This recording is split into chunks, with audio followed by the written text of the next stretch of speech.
This is Mr. MegaManFan. Like, share, comment, and subscribe. You know all the things to do. Got a few new packages recently, and I'm going to open them up and show you what I got inside because we like to keep it physical around here. Physical media, disc, cartridge, videotape, DVD, Blu-ray, whatever it is, we like to have the things that we play. Whether they're movies you play or video games you play, owning the thing you play is the thing. And what we have in here is indeed a physical Nintendo Entertainment System game, Mega Kaiju Boom Ball. You may remember that I got a demo ROM of this game to preview on the channel last year. Well, now I have a boxed physical edition of the game to go with it. And it came with a few extras I wasn't expecting, like this Cthulhu trading card, which my buddy Tristan is already super excited about because he loves video game trading cards. So I'm going to bring this one to him to show him tomorrow. And it came with a poster as well. And there is the boxed game itself. And you know me, I don't believe in keeping games in the shrink wrap, especially when they're games that I want to play, especially when I know they're good games because I've already played them. So let's go ahead and peel the shrink wrap off of this. It's a very authentic looking Nintendo Entertainment System size box. The dimensions are right, and the shrink wrap is coming off nicely, so I'm very happy to open this up and reveal the contents inside.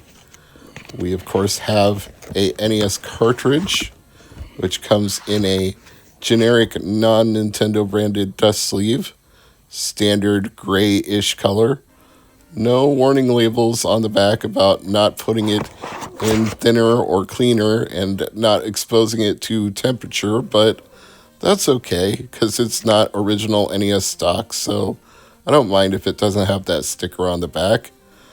And the highest tier reward backers got their name in the credits, so congratulations to them on that. And now we move on to the next box that I got in the mail. This one is from Pico Interactive. And this was something I ordered, I want to say late November, first week of December. I believe they were having a Black Friday sale at the time, so it took a while for this to finally get here, but I'm happy it did. Now, there's an interesting little flyer in here. Didn't know what this was about, but apparently it's a physical release they're promoting, which, since I'm all about physical media, that's fine with me. But the whole limited quantities thing, not so necessary. We don't need to create FOMO. That's not what I'm about. Anyway, we have two games for two old systems in the bubble wrap. We have Hardcore Pinball for Game Boy Advance, which I'm going to consider new old stock since that's an original Game Boy Advance game. This one is a little more unusual.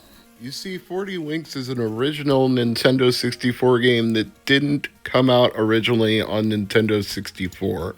It came out on PlayStation 1, and at the same time, a Nintendo 64 port was being worked on, and even though it was finished, it was never released. Well, until Pico Interactive picked up the rights to it, that is, and then they decided to put it out in a physical cartridge form with box and manuals. So kudos to them for seeing this finished game actually put out in a physical form.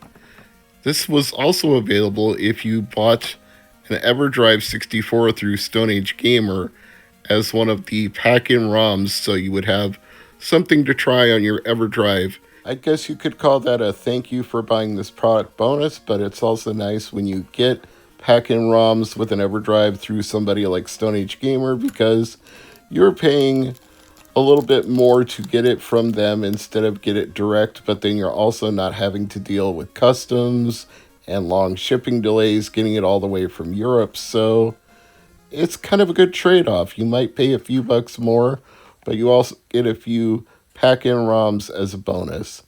And as for hardcore pinball, I'm going to take this one out of the box as well. And since I have a Game Boy Advance handy, we're going to give it a try once I get everything out of the box. Let's take a look at the manual too, tucked away very deep underneath the slot for the Game Boy Advance cartridge.